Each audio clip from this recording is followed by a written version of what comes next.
तो आज की जो हमारी टॉपिक है वो है शासन प्रणाली। यानी शासन प्रणाली से आज हम लोग इम्पॉर्टेंट 20 से 25 प्रश्न करने वाले हैं जो कि हर एक परीक्षा की दृष्टि से महत्वपूर्ण है।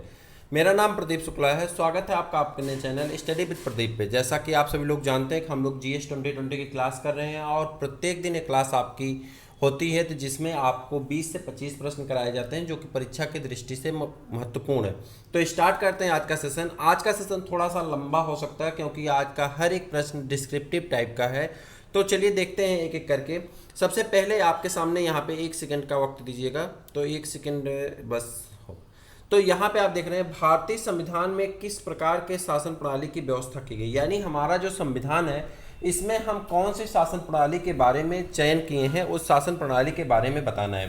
तो पहले इसके डिस्क्रिप्शन को हम बता देते हैं आपको, फिर उसके बाद आप आंसर को चूज करिएगा।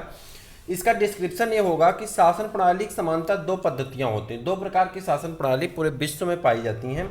एक होती है संसदीय शासन प्रणाली और दूसरी होती है अध्यक्षीय शासन प्रणाली।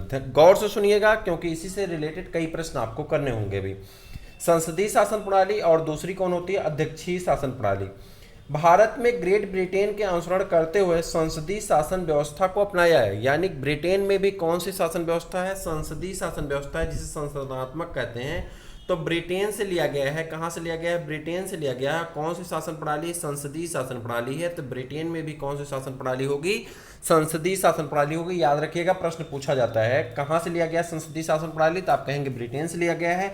ब्रिटेन में भी संसदीय शासन प्रणाली है। संसदीय शासन व्यवस्था में व्यवस्थापिका के सदस्य ही कार्यपालिका का गठन करते हैं तथा कार्यपालिका व्यवस्थापिका के प्रति उत्तरदायी होती है। यानी कार्यपालिका जो होती है वह व्यवस्थापिका के प्रति क्या होती है, उत्तरदायी होती है। तो आपका पहला प्रश्न का आंसर क्या हो गया, संसदनात्मक शासन प्रणाली भारत में पाई जाती है। गौर करिएगा प्रश्न बहुत इंपॉर्टेंट है, कई बार पूछे भी गए हैं। निम्नलिखित में से कौन सी भारतीय संविधान की विशेषता नहीं है। यहाँ पर गौर करिएगा, यहाँ पर लिखा गया है विशेषता नहीं है। ध्यान दीजिएगा एकदम, विशेषता नहीं है। तो इस बात को ध्यान से देखिएगा। संसदनात्मक सरकार, अध्यक्षात्मक सरकार, स्वतंत्र न्यायपालिका और संघात्मक सरकार, इसके बारे में आपको बताना है। तो एक एक करके आपको बताइए। तो यहाँ पर अगर आप देख पा रहे हैं, जैसा कि मैंने ऊपर आपसे बताया कि विशेषता नहीं पूछा गया है, तो यहाँ पे आप जानते हैं मैंने ऊपर आपसे बताया कि हमारे यहाँ संसदीय शासन प्रणाली ली गई है, अध्यक्षात्मक शासन प्रणाली हमारे देश में नहीं है। तो अध्यक्षात्मक शासन प्रणाली यहाँ पे यही नहीं है, तो यही आपका आंसर हो जाता है चूँकि नहीं पूछा गया था। अध्यक्षात्मक सरकार भारतीय संविधान की विशेषता नहीं है, जबकि संसदनात्मक सरकार यानी शासन प्रणाली, संघात्मक सरकार शासन प्रणाली और स्वतंत्र न्यायपालिका भारत संविधान की विशेषताएं हैं। स्वतंत्र न्यायपालिका भारत संविधान की एक विशेषता है। आगे बढ़ जाते हैं और अगला प्रश्न आपका हो जाता है। अगला प्रश्न जो आपका होगा वो भारत में संसदीय प्रणाली की सरकार है क्योंकि, कह रहा है भारत में संसदीय प्रणाली की सरकार है क्योंकि यहाँ पे ऐसा क्या है जिसके कारण यहाँ पे संसदीय प्रणाली की सरकार है। 4 ऑप्शन दिए गए हैं। 4 ऑप्शन में आपको चयन करना है कि लोकसभा जनता द्वारा प्रत्यक्ष रूप से निर्वाचित होती है, या दूसरा है संसद संविधान का संशोधन कर सकती है, राज्यसभा को भंग नहीं किया जा सकता है, या तो यहाँ आप कहेंगे कि नहीं, यहाँ पे जो आपको एक आंसर देना है वो ये है कि मंत्रिपरिषद लोकसभा के प्रति उत्तरदायी होता है। मंत्रिपरिषद जो होता है वह लोकसभा के प्रति क्या होता है, उत्तरदायी होता है। तो आपका करेक्ट आंसर क्या होता है, यही सही होगा। इसका डिस्क्रिप्शन समझने की कोशिश करते हैं, मैं पढ़ रहा हूँ, बस आप सुनिएगा। भारत में संसदीय प्रणाली की सरकार है। भारत में कौन सी सरकार है, संसदीय प्रणाली की सरकार है। पूरे 20 क्वेश्चन में हम लोग पूरा चैप्टर पढ़ लेते हैं, इसीलिए मैं आपसे कहता हूं चैनल को सब्सक्राइब कर दीजिए, प्रत्येक दिन देखा करिए। जिस प्रश्न में जितना ज़्यादा डिस्क्रिप्शन हो सकता है उतने डिस्क्रिप्शन को हम ढूंढने की कोशिश करते हैं ताकि हम आपको उसे बता सकें। हम क्रम वाइज बताएं, उसको सिस्टमेटिक बताएं, इसलिए हम उसे लिख करके रखते हैं ताकि बताने में बहुत ज़्यादा प्रॉब्लम और बहुत ज़्यादा समय किल ना हो, आप कम समय में ज़्यादा से ज़्यादा चीज़ें समझ सकें। मैं समझ रहा हूँ कि आप बात को समझ पा रहे हैं, क्योंकि बात समझिएगा, मंत्रिपरिषद लोकसभा के प्रति उत्तरदायी होता है। संसदीय शासन प्रणाली को मंत्रिमंडलीय व्यवस्था भी कहा जाता है। संसदीय शासन प्रणाली को मंत्रिमंडलीय शासन व्यवस्था भी कहा जाता है। याद रखिएगा, मंत्रिमंडलीय शासन व्यवस्था कहा जाता है, ठीक है। तो संसदीय शासन प्रणाली को मंत्रिमंडलीय व्यवस्था भी कहा जाता है। आप जानते हैं इस शासन व्यवस्था में संसद विधि निर्माण की सर्वोच्च संस्था होती है तथा कार्यपालिका अपने सभी कार्यों के लिए संसद के प्रति उत्तरदायी होती है। कार्यपालिका के सदस्य संसद के सदस्य होते हैं और कार्यपालिका तभी तक सत्तारूढ़ या कार्यरत होती है जब तक उसे संसद यानी लोकसभा का विश्वास मत प्राप्त हो। अगर विश्वास मत नहीं होगा तो संसद क्या होगी, भंग हो जाती है। आगे बढ़ जाते हैं। अगला प्रश्न आपका है कि भारत के संदर्भ में संसदीय शासन प्रणाली में निम्नलिखित में से कौन सा सिद्धांत संस्थागत रूप से निहित हैं, इसके बारे में आपको बताना है। कुछ सिद्धांत यहाँ दिए गए हैं जो आपको बताना है कौन सा निहित है भारत में। तो यहाँ पे अगर आप देखेंगे इसका डिस्क्रिप्शन भी आपको लिए बहुत महत्वपूर्ण है, क्योंकि डिस्क्रिप्शन में भी बहुत सारे प्रश्न छुपे हुए हैं। तो चलिए पहले हम देखते हैं। मंत्रिमंडल के सदस्य संसद के सदस्य होते हैं, पहला। दूसरा आपको दिया गया है जब तक मंत्रियों को संसद का विश्वास प्राप्त रहता है तब तक ही वह अपने पद पर बने रहते हैं। और तीसरा दिया गया राज्य का अध्यक्ष ही मंत्रिमंडल का अध्यक्ष होता है। तो आपको बताना कि इसमें कौन सही है। तो इसमें आप जानते हैं फर्स्ट और सेकंड सही है, यानी कौन कौन सही है। मंत्रिमंडल के सदस्य संसद के सदस्य होते हैं, और दूसरा जब तक कि मंत्रियों को संसद का विश्वास प्राप्त रहता है तब तक ही वह अपने पद पर बने रहते हैं। तो यह फर्स्ट और सेकेंड पॉइंट आपकी क्या है, सही है। इसके बाद आगे बढ़ते हैं, अब इसके डिस्क्रिप्शन को समझने की कोशिश करते हैं। तो आप जानते हैं अनुच्छेद 75(5) में उल्लेख है कि मंत्री बिना संसद सदस्य बने 6 माह से अधिक अपने पद पर मान्य नहीं होगा। यानी अगर कोई मान लीजिए मंत्री बन भी जाता है तो उसे 6 महीने के अंदर राज्यसभा या लोकसभा किसी सभा से, राज्यसभा से या लोकसभा से किसी सभा से उसे क्या होगा, संसद होना पड़ेगा। एक कहाँ वर्णन किया गया, 75(5) में इस बात का वर्णन किया गया है। अर्थात मंत्रिमंडल के सदस्य संसद के सदस्य होते हैं। मंत्रिपरिषद सामूहिक रूप से लोकसभा के प्रति उत्तरदायी होगी, अनुच्छेद 75(3) में ये कहा गया है। इसलिए कूट 2 ही सही है, क्योंकि लोकसभा संसद का भाग है। राज्य का अध्यक्ष राष्ट्रपति होता है, जबकि मंत्रिमंडल की अध्यक्षता प्रधानमंत्री करता है। आगे बढ़ जाते हैं। संसदात्मक शासन व्यवस्था है, यानी संसदीय शासन व्यवस्था क्या है, इसे आपको बताना है। तो आप कहेंगे विधायिका का कार्यपालिका पर नियंत्रण होता। मैंने पहले ही चैप्टर में पहले क्वेश्चन पे इसका हमने आपसे डिस्क्रिप्शन बता दिया था कि विधायिका का कार्यपालिका पर क्या होता है, नियंत्रण होता है। राष्ट्रपति पद्धति में समस्त कार्यपालिका की शक्तियां निहित होती। कह रहा है राष्ट्रपति पद्धति की जहां सरकारें होती हैं वहां पे कार्यपालिका शक्ति किसमें निहित होती है। तो आप कह देंगे किसमें निहित होती है, राष्ट्रपति में ही निहित होती है। किसमें निहित होती है, राष्ट्रपति में ही निहित होती है। जैसा कि आप जानते हैं राष्ट्रपति शासन पद्धति में समस्त कार्यपालिका शक्तियां राष्ट्रपति में निहित होती हैं। इस शासन पद्धति को अध्यक्षात्मक शासन पद्धति के नाम से भी जाना जाता है। राष्ट्रपति शासन पद्धति को अध्यक्षात्मक शासन पद्धति के नाम से भी जाना जाता है, और ये कहाँ पाई जाती है, अमेरिका में पाई जाती है। अध्यक्षात्मक शासन पद्धति के नाम से भी जाना जाता है। अगले प्रश्न की तरफ बढ़ते हैं, और अगला प्रश्न आपका है कि निम्नलिखित कथनों पर विचार कीजिए। भारत एक लोकतांत्रिक राज्य व्यवस्था है, भारत एक प्रभुता संपन्न राज्य है, भारत में लोकतांत्रिक समाज है, भारत एक कल्याणकारी राज्य है। तो इसके बारे में आपको बताना है। यहाँ पे 4 ऑप्शन दिए गए हैं और चारों ऑप्शन में आपको बताना है कौन सही है। तो जैसा कि आप जानते हैं उद्देशिका के बारे में मैंने कल आपसे बताया था, तो चारों चीज़ें वहीं से ली गई हैं और ये चारों चीज़ें आपके भारत के संविधान में सही हैं। तो अगर आप उद्देशिका वाला वीडियो नहीं देखें तो उस वीडियो को देख लीजिए। उद्देशिका से रिलेटेड हम लोगों ने बहुत सारे प्रश्न किए हैं जो कि बहुत इंपॉर्टेंट है। तो ये चारों चीज़ें आपके लिए क्या है, सही है। यानी कि फिर से एक बार अगर हम इस पर गौर करें तो आप देखेंगे भारत एक लोकतंत्रात्मक राज्य व्यवस्था है, भारत एक प्रभुता संपन्न राज्य है, भारत में लोकतांत्रिक समाज है, भारत एक कल्याणकारी राज्य की सूची में भी है। तो इस प्रकार से हम आगे बढ़ते हैं। 1 सेकंड रुक जाइएगा। हाँ, तो ये हो गया आपका। हाँ, अगला प्रश्न आपका है आपकी स्क्रीन पे, निम्नलिखित में से कौन सी विशेषताएं भारतीय राजतंत्र की नहीं है। कह रहा है भारतीय राजतंत्र की कौन सी ऐसी विशेषता है जो कि नहीं है, यानी राजतंत्र की विशेषता नहीं है, उसे आपको बताना है। भारतीय राजतंत्र की विशेषता नहीं है उसके बारे में आपको बताना है। तो सत्तावादी सरकार हमारे यहाँ नहीं पाई जाती। तो हमारे यहाँ सत्तावादी सरकार नहीं है, ठीक है। तो निम्नलिखित में से जो आपसे विशेषताएं पूछी जा रही हैं जो कि नहीं, यहाँ पूछ रहा नहीं है, तो हमारे यहाँ सत्तावादी सरकार नहीं है, ठीक है। तो आपका आंसर हो जाता सत्तावादी सरकार। आगे इसके बारे में अगर आप समझना चाहते हैं तो भारत में विधि का शासन है, यहाँ गणतंत्र है ना कि राजतंत्र। प्रत्येक 5 वर्ष के उपरांत यहाँ पे निर्वाचन आयोग द्वारा यहाँ चुनाव कराया जाता है, और उस चुनाव में जो पार्टी जीतती है वही यहाँ पे शासन करती है, यानी एक प्रकार से उसी की सरकार बनती है, ठीक है। तो जो यहाँ पे कोई यहाँ पे सत्तावादी सरकार नहीं चलती। ठीक है, आगे बढ़ जाते हैं। निम्नलिखित में से कौन एक अध्यक्षात्मक शासन प्रणाली का आधारभूत तत्व है? कह रहा अध्यक्षात्मक शासन प्रणाली का आधारभूत तत्व क्या है, उसके बारे में आपको बताना है। आधारभूत तत्व क्या है? अध्यक्षात्मक शासन प्रणाली का आधारभूत तत्व आपको बताना है, तो जल्दी से बता दीजिए। संविधान की कठोरता, एकल कार्यपालिका, व्यवस्थापिका की सर्वोच्चता, अवशिष्ट अधिकार राज्यों के पास होना। तो इसके बारे में आप बताएंगे तो कहेंगे कि एकल कार्यपालिका। यहाँ पे कार्यपालिका क्या होती है? एकल प्रकार की होती है। ठीक है, आगे बढ़ जाते हैं। निम्नलिखित में से कौन सा सही है? अध्यक्षात्मक शासन प्रणाली की विशेषताएं हैं, इसमें से एक बताना है कौन सा सही है। कार्यकारिणी का प्रमुख राष्ट्रपति होता है। राष्ट्रपति अपने मंत्रिपरिषद का चयन स्वयं करता है। राष्ट्रपति व्यवस्थापिका को भंग नहीं कर सकता है। ऊपर वर्णित सभी तथ्य सही हैं, तो आपको इसमें बताना है कौन सा सही है। तो ऊपर वर्णित सभी तथ्य यहाँ पे क्या है? सही है। अब बताइए, जो उसकी सरकार खुद होगी वो वहाँ की सरकार को क्यों भंग करेगा? भाई अपनी सरकार को गिराना चाहता है। अध्यक्षात्मक शासन प्रणाली की विशेषताएं हैं कि कार्यकारिणी का प्रमुख राष्ट्रपति होता है।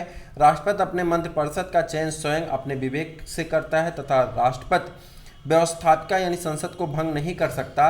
अतः उपर्युक्त तीनों विकल्प आपके जो दिए गए हैं वो क्या हैं? सही हैं और सटीक हैं। आगे बढ़ जाते हैं। भारत में प्रजातंत्र इस तथ्य पर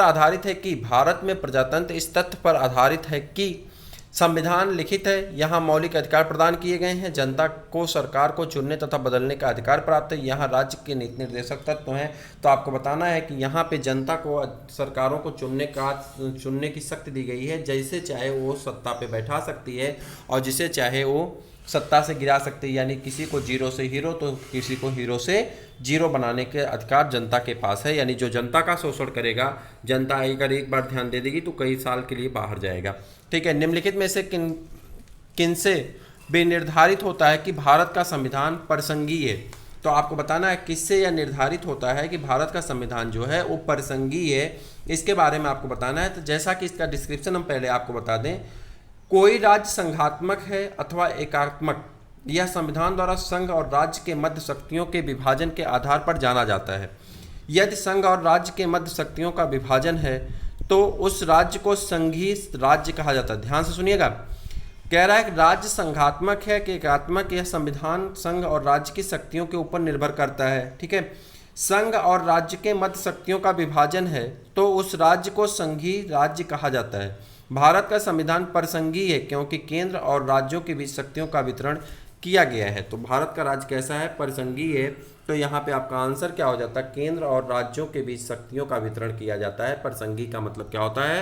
केंद्र और राज्य के बीच शक्तियों का वितरण किया गया है। जैसा कि आप जानते हैं अनुसूची 7 में ये बताया गया, संघ सूची, राज्य सूची और समवर्ती सूची के बारे में वर्णन किया गया है। संघ सूची पे कानून बनाने का अधिकार केंद्र सरकार को है, राज्य सूची पे कानून बनाने का अधिकार राज्य सरकार को और समवर्ती सूची पे कानून बनाने का अधिकार दोनों सरकारों को है। तो कहीं ना कहीं आपकी केंद्र और राज्य की शक्तियों के बीच में बंटवारे को बताता है। भारतीय संविधान कैसा है? भारतीय संविधान ना तो पूरा कठोर है और ना ही पूरा लचीला है। तो भारतीय संविधान अंशतः कठोर है और अंशतः क्या है? लचीला है। ठीक है, आगे बढ़ जाते हैं। कह रहा है भारत की संसदीय शासन प्रणाली एवं ब्रिटेन की संसदीय शासन प्रणाली का अंतर का बिंदु निम्नांकित में से कौन है? कह रहा भारत की जो संसदीय शासन प्रणाली, भारत में भी ब्रिटेन में भी संसदीय शासन प्रणाली, चूंकि हमने ब्रिटेन से ही लिया है इसे, तो मुख्य अंतर इसमें बताना, मुख्य बिंदु कौन सी है? सामूहिक उत्तरदायित्व, न्यायिक समीक्षा, द्विसदनात्मक व्यवस्थापिका, वास्तविक एवं नाम मात्र की कार्यपालिका। तो जल्दी से बता दीजिए इसमें क्या है? न्यायिक समीक्षा जो है ये दोनों के लिए एक विशेष बिंदु है, न्यायिक समीक्षा। ठीक है, आगे बढ़ जाते हैं। आगे बढ़ेंगे तो यहां पे दिया गया है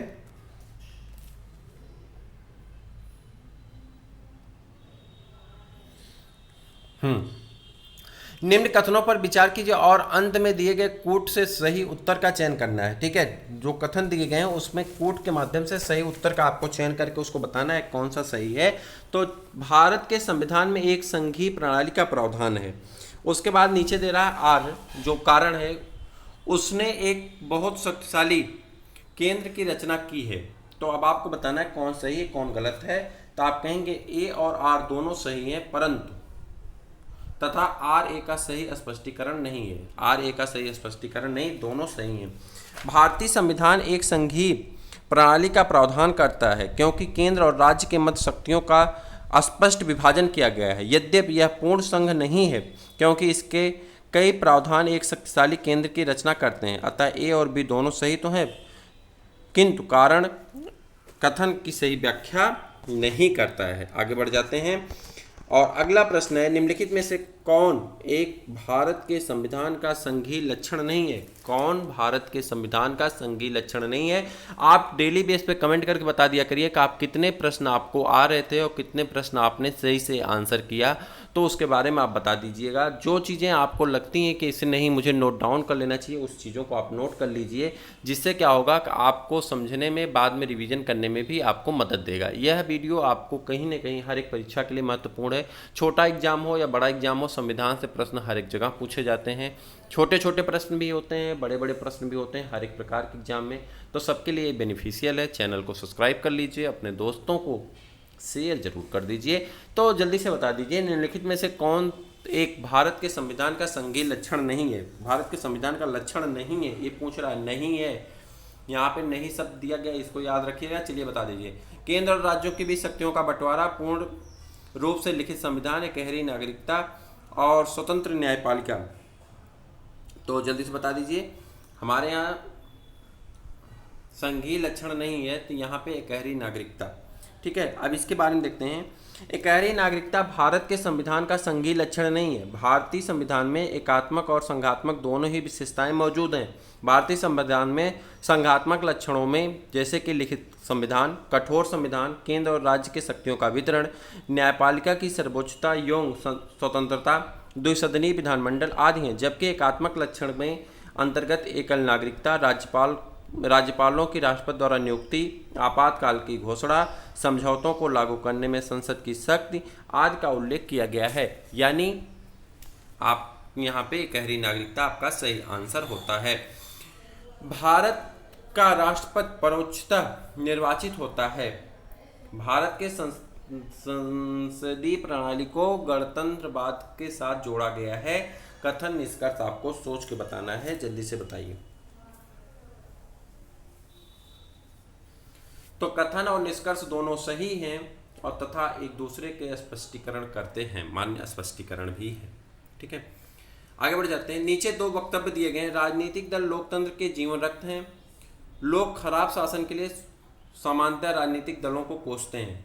तो इसके बारे में आपको बताना है, तो इसके बारे में आप बताएंगे क्या सही है क्या गलत है। तो देखिए, ये चीज़ें सही हैं, चूँकि राजनीतिक दल ही हमारे क्या करते हैं, सिस्टम को बनाते हैं। और जब हमारा सिस्टम खराब होता है तो हमें लगता है कि हमारा राजनीतिक दल, यानी जो हमने सीएम, पीएम या विधायक, सांसद नियुक्त किया है, वो कार्य नहीं कर रहा। अगर वो सही से कार्य करता है तो ये हमारा कानून या हमारी चीज़ें खराब नहीं होती। तो राजनीतिक दलों को कोसते हैं लोग, ये बात स्पष्ट सही है। भारत में संघवादिता व्यवहारिक नहीं है। भारत एक संघीय राज्य नहीं है। नीचे दिए गए कूट का सही उत्तर चयन करना है और उसके बारे में आपको बताना है। तो जल्दी से चयन करके बता दीजिए कि इसमें क्या आपका सही है। तो इसके बारे में आप बता देंगे, तो जल्दी से बता दीजिए क्या सही है। ए सही है, परंतु आर क्या है, यहाँ पे गलत है। यानी भारत एक संघवादिता व्यवहारिक नहीं है और भारत एक संघीय राज्य नहीं है। तो यहाँ पे ए सही है और आर गलत है। आगे बढ़ जाते हैं और आगे प्रश्न आपके नहीं हैं। तो मुझे उम्मीद है कि चीज़ें आपको समझ में आई और आपके प्रश्न, आज के जो प्रश्न थे वो आपके लिए इम्पॉर्टेंट थे। आपको इससे मदद जरूर मिलेगी। तो चैनल को सब्सक्राइब कर लीजिए, अपने दोस्तों को शेयर कर दीजिए। फिर हम लोग मिलते हैं किसी और वीडियो में, तब तक के लिए इजाज़त दीजिए। नमस्कार।